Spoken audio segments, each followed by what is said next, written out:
Hi, this presentation is intended to describe and sort of walk us through the community, state, and national responses to different types of crises in the state of Iowa and in my community. People encounter crises every day.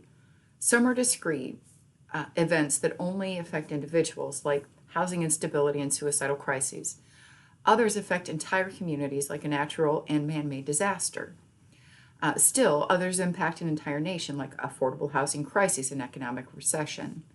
There are multiple resources that are designed to mitigate the harm of such crises, from local to regional, state, national, and even international organizations. This presentation will describe the ways that these levels of systemic responses help support individuals and groups through specific experiences of crises. Suicidal crisis can arise from any number of circumstances and accompany many mental illnesses. The experience of suicidal and homicidal crisis often follows the same trajectory of development. Because of these similarities, many agencies utilize the same assessment tools and interventions for both.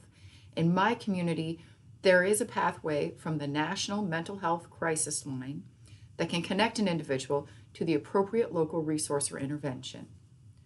The National Mental Health Hotline is 988.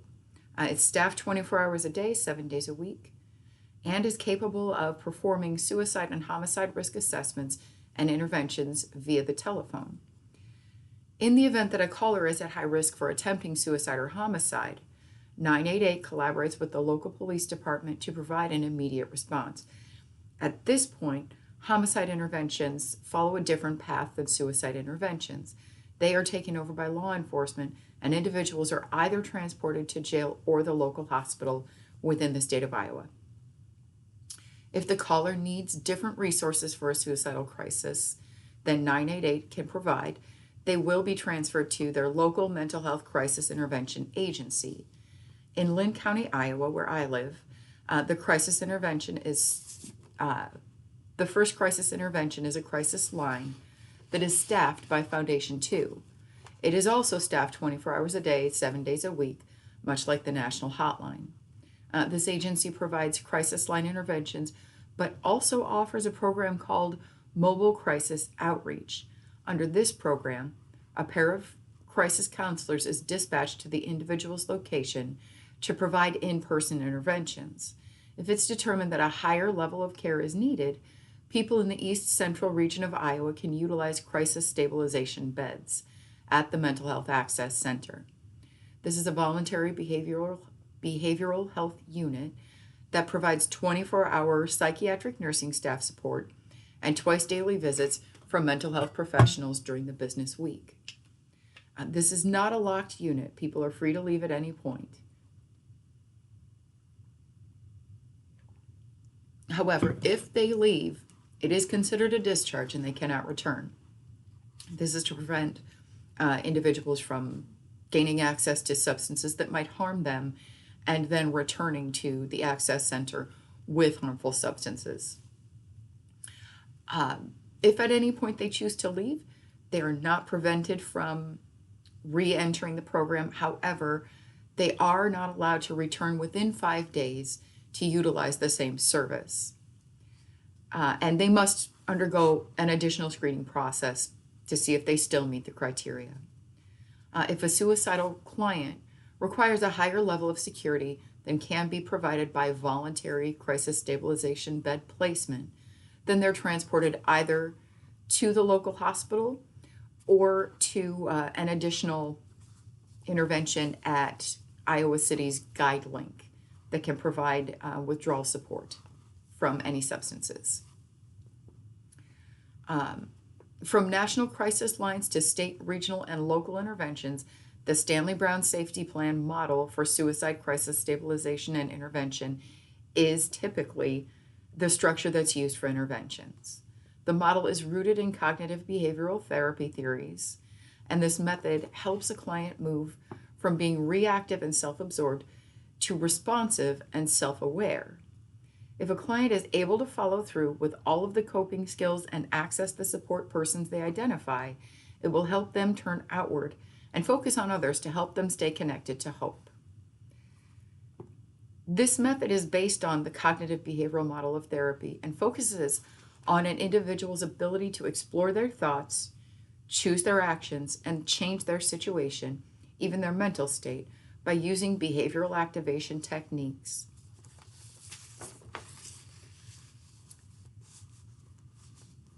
The interventions for suicide risk in Lynn County, Iowa include the national hotline, the state crisis line, the regional crisis line that is staffed by Foundation 2, and the Cedar Rapids crisis line that is also staffed by Foundation 2.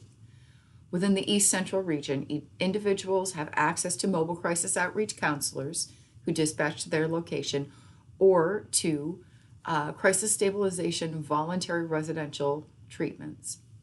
If a higher level of care is needed, people are able to either go to the hospital and be seen in the emergency departments for possible placement or access their locked behavioral health unit.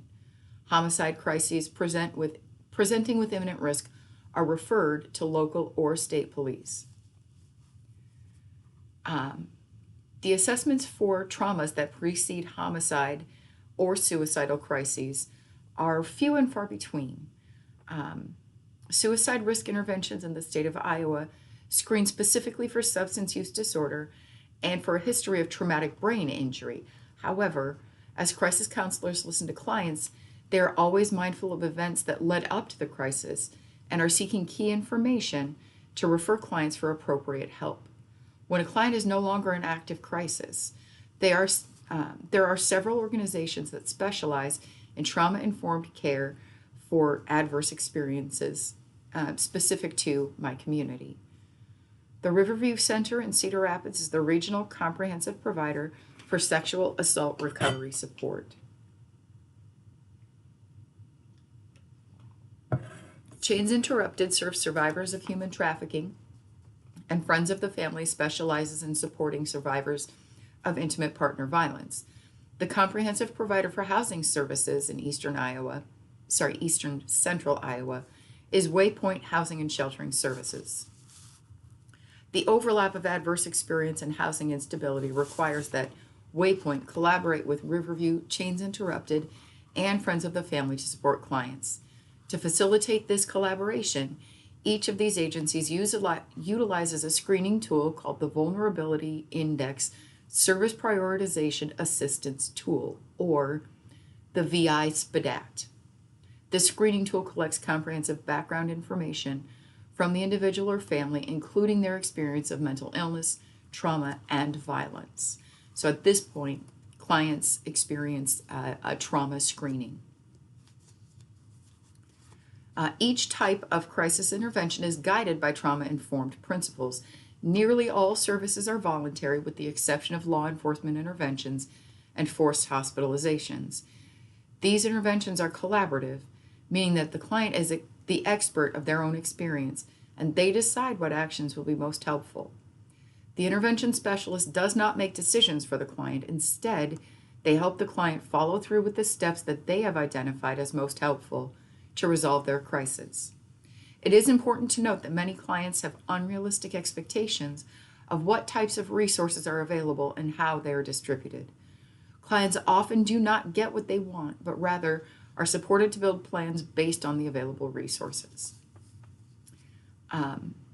All disasters are attended to first by first responders before any other organization is involved. This includes the police department, the fire department, county sheriffs, state police, and paramedics as first responders. After these first responders have secured the scene and assessed the disaster, they initiate any request for specialized organization support. This is true of local and community-based organizations, regional response teams, state agencies, and federal organizations. In the aftermath of community disasters, local agencies collaborate with law enforcement to provide specialized responses. In the event that a community disaster requires mental health first aid, the initial contact is to Foundation 2, who staff mobile crisis outreach counselors that are available 24 hours per day. However, mental health professionals in the community can also contact Foundation 2 to volunteer their services and coordinate their efforts to attend to community needs. In the state of Iowa, there are two types of people who report signs of abuse. Permissive reporters are people in the community who recognize signs of abuse and choose whether or not to report them. Mandatory reporters are professionals in the community who are required to monitor for and report signs of abuse while acting in their professional roles. Mandatory reporters are not required to identify and report abuse outside of their professional roles, but they risk their licensure if they fail to report signs of abuse that they encounter while operating under their professional titles. The Department of Human Services offers a voluntary training for how to identify signs of abuse and report them. Crisis counselors and mental health professionals are required to be certified mandatory reporters. This training consists of a 2-hour online course where people are taught to recognize the signs of abuse. This could be what a person says, changes in their behavior, changes in their weight, physical marks or signs, changes in their hygiene, inconsistencies in their finances, in the case of children, inappropriate sexual knowledge, or signs that they are being left unattended for long periods of time. They are also informed of the steps to report these signs of abuse. The expectation of reporting is to gather basic information about the suspected victim, their name, age, address, and current location, record the signs of abuse that were observed, and report them to the Iowa Child Independent Adult Abuse Hotline within 24 hours. The mandatory reporter must also provide information about their mandatory reporting status, how they observed the signs, and their contact information. The Department of Human Services is responsible for staffing the hotline and collecting the information reported. They determine within 48 hours whether or not the information warrants an investigation and inform the mandatory reporter of their decision via email.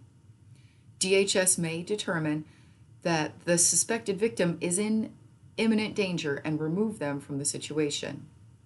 They may also determine the risk does not require removal, but rather a greater level of support and education for the caregiver to properly perform their duties for the adult or child.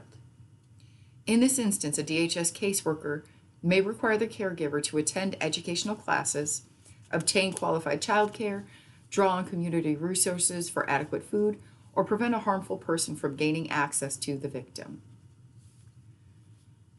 The principles that guide trauma-informed care are also utilized whenever possible to guide suicide and homicidal crisis interventions in Iowa. As stated before, homicidal crises that present with imminent risk, meaning a targeted individual or location, access to lethal means, and a plan to carry out homicide, are referred to local law enforcement, and the intervention is focused on the safety of the community, not the wellness of the individual. The Stanley Brown Safety Plan is the most commonly used intervention for suicide risk and is guided by trauma-informed principles. This 6-step plan for reducing the duration and intensity of a suicidal crisis and connecting the individual in crisis to their support system and appropriate mental health professionals. Each step is built using the client's own observations about what works best for them and which people they trust. This intervention is also a structured interview that guides the client first towards self-awareness, then to access coping in their support systems, and finally to create a plan for the future to reduce the chance that they will experience another crisis. The goal of the Stanley Brown Safety Plan is to integrate these actions into a person's daily life so that they can utilize these coping skills and supportive relationships as preventative measures. A deeper connection to supportive relationships and resources can build resilience so that the next life challenge can be met with confidence and hope.